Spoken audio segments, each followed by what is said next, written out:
So Simon, very good to be with you today on your turf here at St George the Martyr in Borough. As I was coming up today from my own turf in Croydon, I was reminded yet again of the importance of the subject we're going to talk about in terms of the new housing developments that are coming. Just by East Croydon Station is an incredibly tall double core of concrete around which a new modular apartment block is being built, which in fact forced us to move out of our area offices, which were just next door, because they were shaking it to pieces. So it's a very apposite theme, both for me and I know for you. Really good to be with you.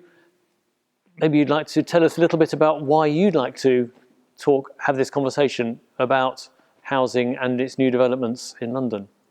Thank you very much. I'll start in the same way. Bishop Jonathan, thank you very much for the invitation. I know exactly the site you're talking about because only this week I was coming back from Gatwick Airport with somebody who'd never been to the UK before and was trying to describe on the journey from Gatwick to London Bridge where we were going through, and had to find some description for Croydon, and saw this huge amount of development which I've known about for years and is obviously coming on apace. When I was elected and had the privilege of being elected first in this constituency, we had the lowest owner occupation in Britain, I think, of any constituency, 2%. We had the highest amount of council ownership, which was over 80%, and the rest was social housing. There was pretty well no privately rented housing. And over the 30 to 40 years since then, the housing issue has become in many ways more acute rather than less acute. And one of the ways of responding to that by government and government agencies and local government has been to do big developments. So to take places like the Haygate Estate, which is at the Elephant and Castle, and which could no longer continue, not because the flats weren't lovely, but because the lifts weren't working and couldn't be replaced, and because the central heating broke down and couldn't be replaced. So you had to take the whole estate away and then think about what came next. And so we've seen here, I guess, two phases since the war. We've seen the necessary rebuild to fill gaps which the bombing in the war required local authorities to fill, government to fill, because they're just gone. And then secondly, a whole phase of regeneration to build new communities, fill spaces, either to replace buildings that were no good, or to cater for the growing population that we have in London and in the UK.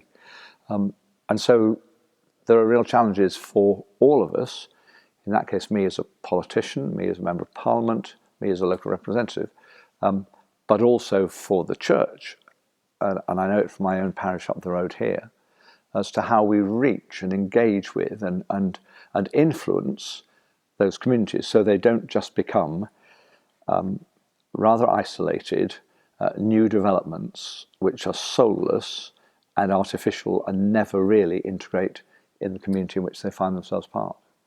Absolutely. It's that theme of how we build communities, and particularly how the churches can enable communities to be whole and healthy, and enable people also to express a faith commitment together as one community in a place, that I think we really want to focus on today.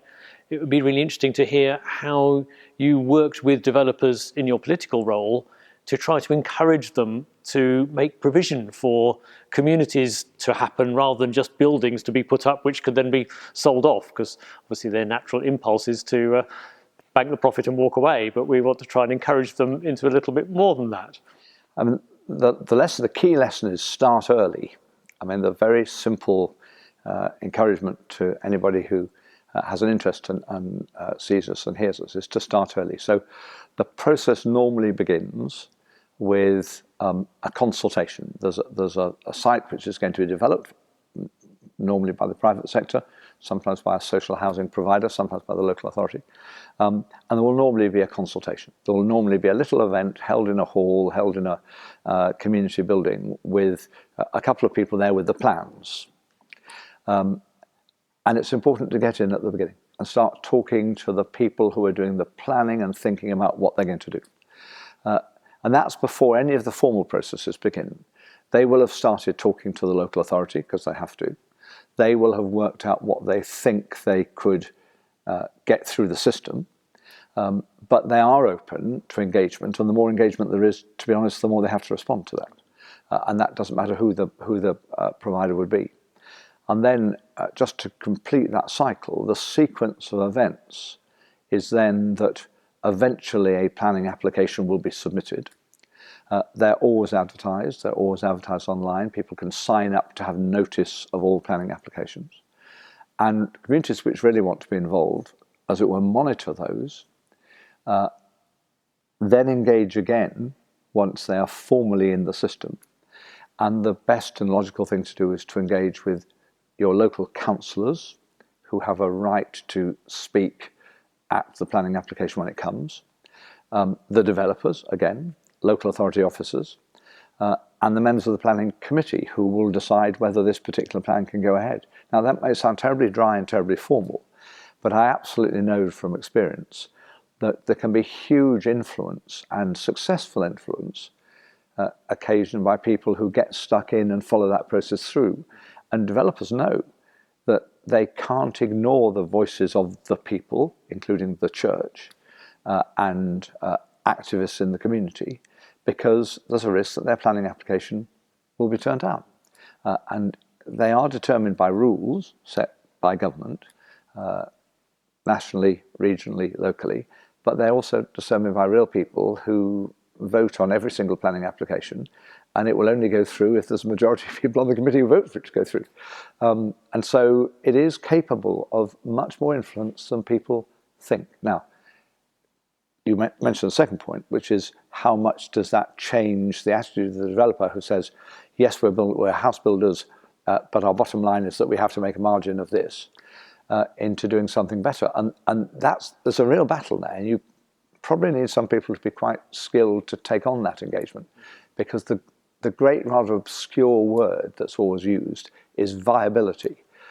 Developers always say, it's only viable. We can only deliver this. We can only make a profit. We'll only do it if we can, for example, limit the affordable housing, either lower cost housing, whether it's rented or to buy, to 25% or 30%.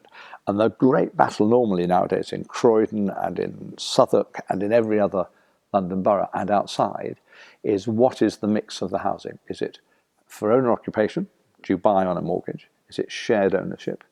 Is it privately rented? Is it social housing run by a housing association? Or is it local authority housing? And the great debate is how you meet the need for what the community requires, rather than what the builders think will service them best. And I've always had one, sorry, it's a long answer to a big question, but I've always had one sort of overriding principle, which is that you should always, if you're a local authority, if you're a authority working on the answers, you should always seek to meet housing need, not housing demand. You should always ask your question, is this going to meet the housing need? And the church is very well equipped to speak to the need of the community for housing. It's not the only organisation equipped, but it should be very well equipped to know what the need is locally for housing. So are there any stories you could tell us about a successful alliance that's been made and that has really made a difference to a housing project, and particularly how churches got involved in doing that? I mean, there are a lot of successes. The good news is there are a lot of successes. They're often hard work, I have to say, and they often require sticking power and staying power, and you have to get your sort of team of people ready to be willing to go all the way through the process. One that was, now quite a long time ago, but which was a coalition of success. Well, there are two very local to here, and then I'll come back and talk about one where the churches were more involved.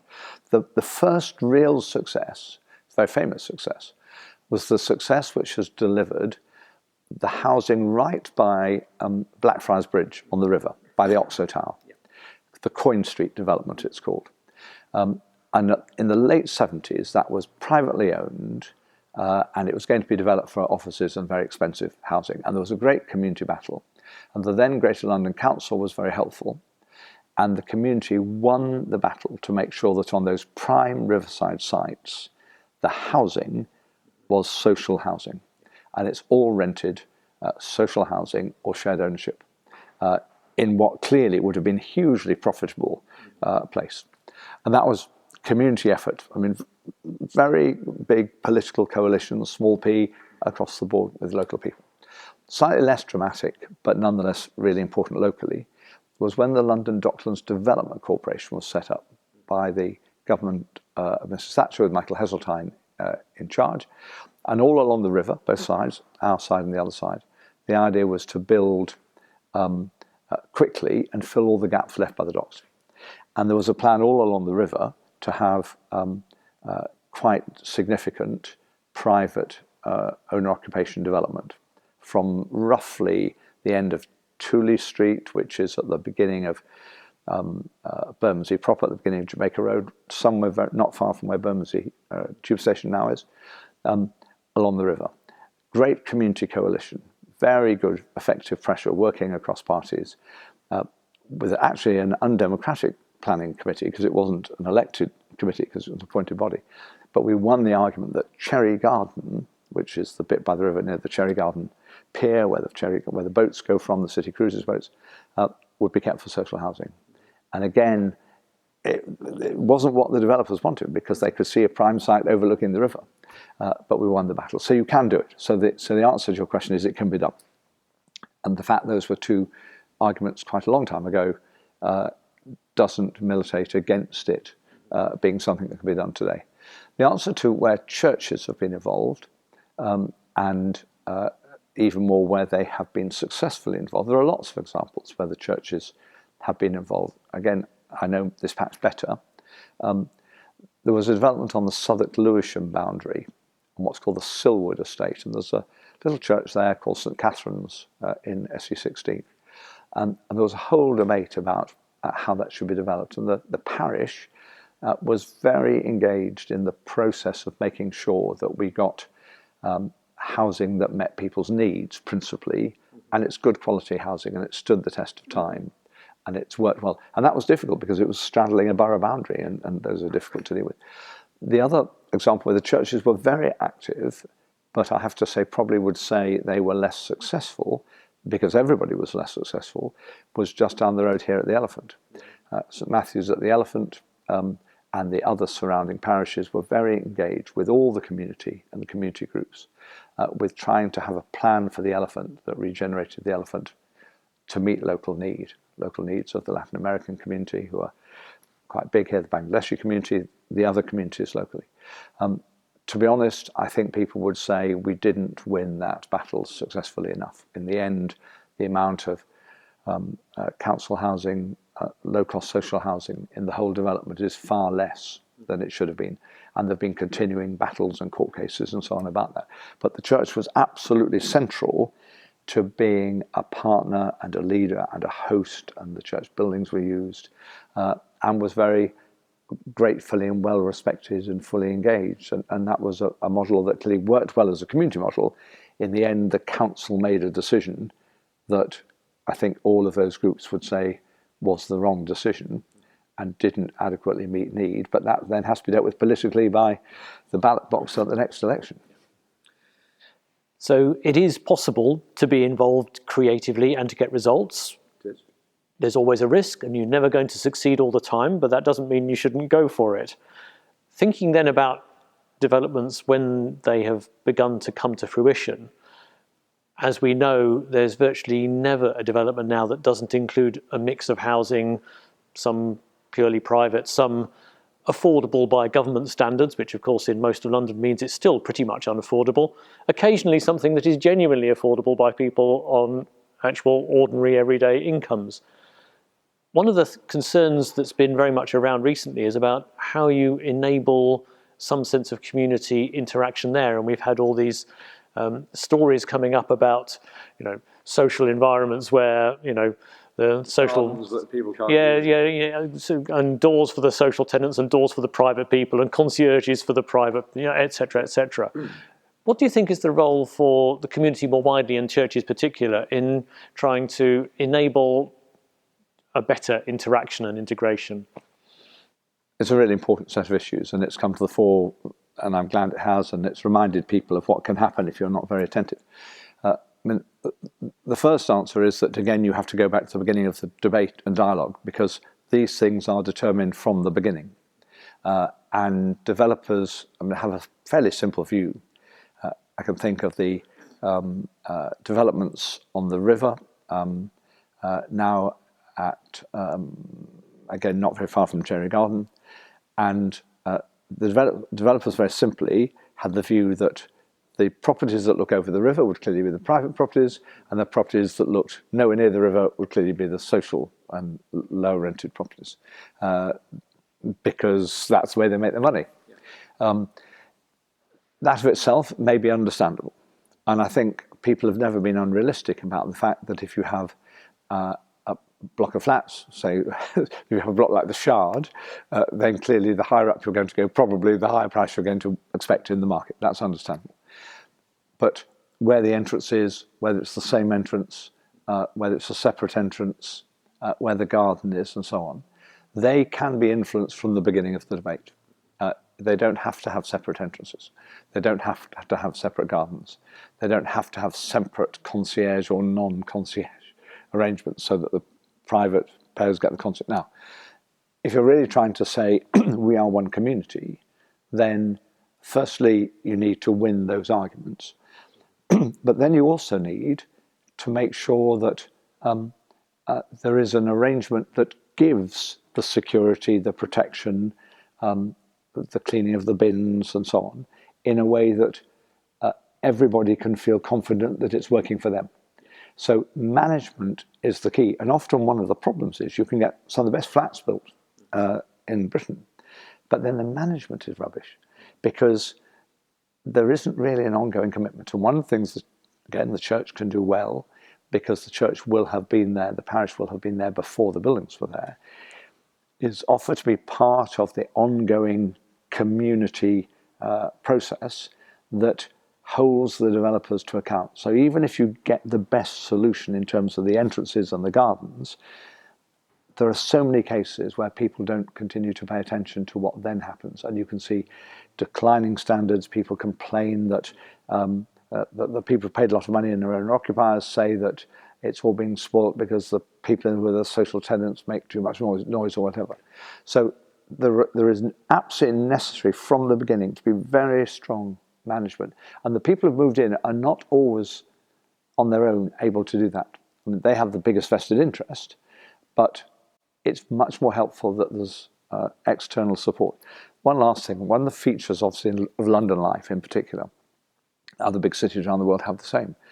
And one of the sad downsides of the right to buy, whatever view you take about it, I have a strong view that any right to buy policy should be only in existence if the local authority want it to be and on the terms that they agree, is that you have privately rented properties which may be let by Airbnb for a week and then somebody else, or maybe privately let to people for a week and then a month and then 3 months. So you have endless changes of people. And the management of that is really difficult, really difficult. And I think we need to, as a policy, seek to change the view that mixed development of all sorts of type of occupation in one block is a good thing. Actually, it's very difficult to manage, very difficult to manage well. It is actually easier, much easier, that if you can win the argument that even if they look the same, they have the same entrances, but that one block might be all owner occupation, and one block might be socially rented but on secure long-term tenancies, so that you don't allow the privately rented, ever-changing community to be disruptive of the more settled communities. And I think we have to accept that with the best will in the world, communities where people let the place, and there's an ever-revolving group of people who don't know the area in the same way, don't commit in the same way, are never necessarily going to want to, because they may be there for a year whilst they're students, or there for a year whilst they're temporarily working. We probably need to have them separately, not miles away. They can be next door, but separately, because management of that poses very different challenges for management of settled communities, which should be much easier to do. So there's an interesting sort of contrast there for me of two different priorities, one of which is about different people's needs when they're in a space, so that someone who comes for a few months is going to need something quite different and have to be provided for quite differently. But on the other hand, there's the desire to enable people to become part of the community as much as they can and as much as possible during the time that they're there. And I was thinking about how churches can try to engage with both new residential communities coming in, and obviously in large parts of London, what's happening is that more prosperous graduate-style employees are moving into areas which have been traditionally more working class and people who are living in social housing. And so there's a big sort of demographic change happening there. And also, as well, and alongside, you've got the sort of washing through of people who are there really for not very long at all and might have, even less commitment to the local area. And to add to all of that, it's actually quite difficult to get hold of people because actually finding your way into these places is quite tricky. So have you got any thoughts about how you try to integrate this wide variety of people into what were quite homogenous communities? I've got lots of thoughts about that because I've had to work with that in my day job, as it were, for a long time. Firstly, it's a really practical thing. It's a really, when the plans are being developed, the church, like anybody else, needs to absolutely make sure that there are external letterboxes for each individual address separately. They need to be secure on the inside so people don't lose their mail, but there needs to be a way in which the church, the political party, the community group can send a letter to Bishop Jonathan or Simon Hughes or whatever and put it through their letterbox, number 6, number 9, number 10. And without that, communication becomes very difficult because you then rely on getting into the building. There may be a concierge or not. If there's a concierge, they may be lovely or like the Stasi and not let you get any further. So that becomes much more difficult. I had to learn lots of techniques of getting into buildings that didn't have easy access, most of them legitimate, I hope, and legal. Second point, and I'm really glad that the church has woken up to the fact that this isn't an impossible challenge to respond to. And I share the political experience because it worked for us. It deals more with people who are there for more than 2 minutes, but most people, i.e. everybody who's British or Commonwealth or European Union at the moment, will register to vote, and there will be a monthly update on the electoral register. Not everybody has to, but most do. So you, on a regular basis, you get the new names of the people who've moved in. And they actually appear quite quickly after people have moved in. And there's an annual collection of names. So the first thing that you have available are the list of people who've moved in. And I've never understood why churches in urban areas or churches in the inner city or churches in big cities like ours don't do what used to happen in our village parish when I was growing up, which was that the parish priest used to come and knock regularly on all the doors and do visiting. And I understood that that's what clergy were and lay ministry were taught to do.